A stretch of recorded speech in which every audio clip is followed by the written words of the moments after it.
Magandang araw mga kaibigan. Pag-usapan natin ngayon ang political situation sa probinsya ng Bohol.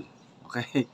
Ah, ang tatlong kongresista sa Bohol pumirma sa impeachment complaint. And binabatikos ng taong bayan yung pumirma. Nakakagulat, pati yung governor ng Bohol na hindi naman pumirma, binabatikos din ng mga tao sa Bohol. At hindi nakatiis ang gobernador, nagpaliwanag siya sa publiko.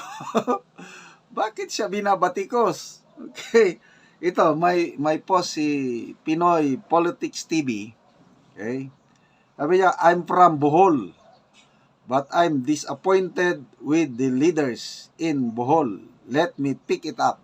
Tapos isinare niya yung DWTR Bohol balita ba? Basahin ko yung balita ng DWTR Bohol. Parang radio station siguro ito.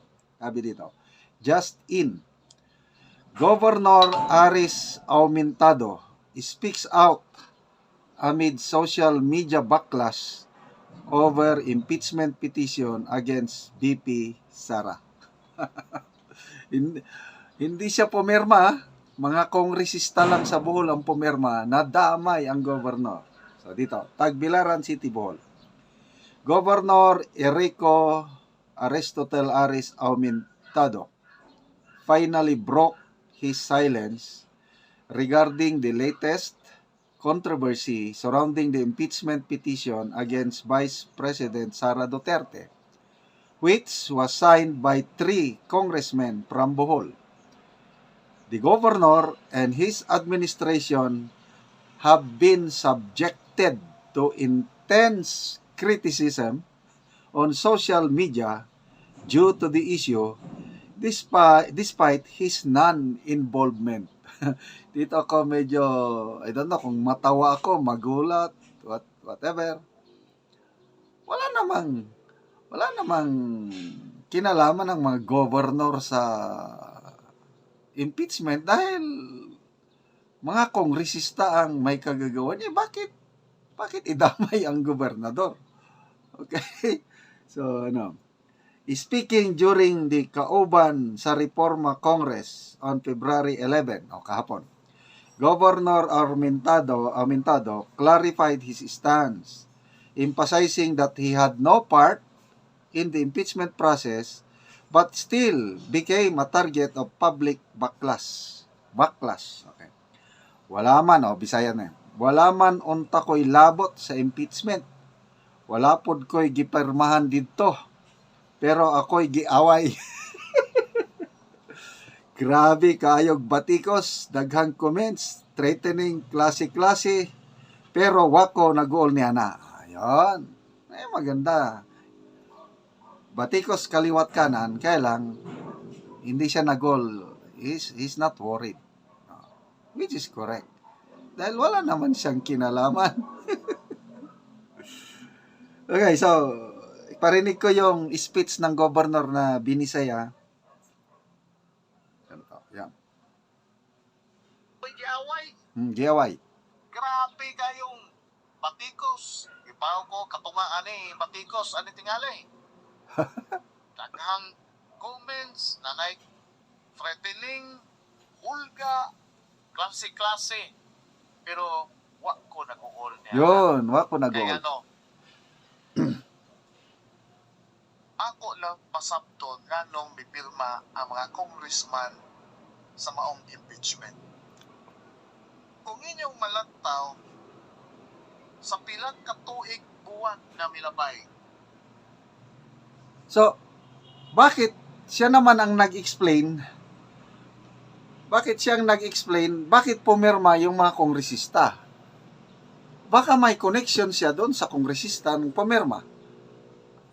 Opinion ko lang ito Dapat sana wala na siyang ipaliwanag. Dapat ang magpaliwanag yung mga tatlong kongresista.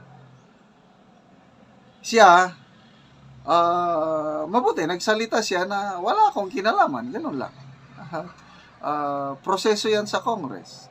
Oh, what does this mean? Ano, ang nakita ko lang, grabe ang reaction ng taong bayan sa buong kapuluan dito sa nangyaring impeachment ni BP Sara. Mas lalo kong nakita ngayon kung gaano kadami ang mga taong nagmamahal kay BP Inday Sara. Okay, ano ba yung... Punta na tayo sa Men and Women in Uniform.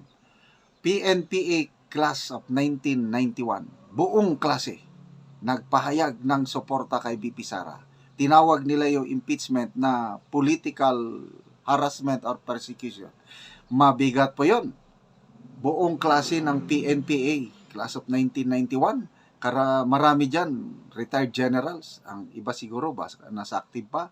Kaya lang, as a class, nagpahayag sila ng solidarity with BP Sara. Ito ngayon, sa mga group chat ng mga retirees, meron ng ongoing na kumakalap na sila ng online signature dahil magpapalabas manifesto. Mga retirees para statement of support kay BP Sara. Grabe, ano? Dito mo makikita na maraming nagmamahal kay BP Inday Sara. Marami pa rin nagmamahal sa mga Duterte. Kasi kung sabi nila bumababa na ang rating ni BP Sara, bakit ganito ang reaksyon? Bakit halos lahat ng mga kongresista na pumirma nagpapaliwanag? Kung tama yung ginawa nila, kung voice of the people yung nasunod, wala sanang magreklamo. Bakit nagrereklamo ang karamihan? Bakit mismo itong gobernador, napilitan na siyang magsalita dahil sa kaliwat kanang batikos. Yung kongresista ng Cagayan de Oro, 1st District, nag-apology na siya sa mga supporters ng mga Duterte. Bakit siya pumirma? Ganon. So, yun po, napaka-exciting development itong pangyayaring impeachment ni BP Sara. Okay, mga kaibigan, salamat palagi sa inyong palaging panonood sa ating channel. Dahil sa inyo, nagkakaroon tayo ng income, lalo na yung mga hindi nag-i-skip ng ads, maraming salamat. Ang income sa channel na ito ay ginagamit nating pagtulong sa tribong Talaandig sa Bukidnon. Namimigay tayo ng libreng pako at yero sa tribo para makapagpatayo ng bagong bahay or ma-repair nila ang kanilang bagong bahay. Namimigay din tayo ng livelihood ngayon. Nagpapatanim tayo ng lakatan, libre ang seedlings, abono, lahat ng pangangailangan nila, then tinuturoan sila para mayroon silang livelihood. Okay?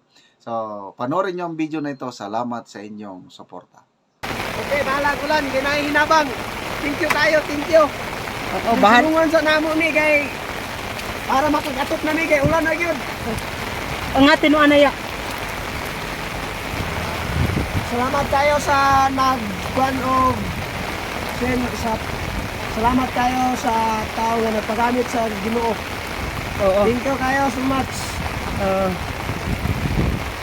Bahala Ito po ulan. sila.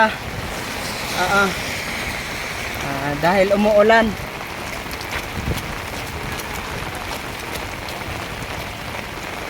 Nanagin mi ato.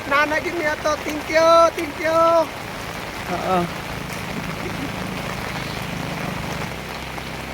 Oo. Ito na po. Umabot na sa kanilang bahay.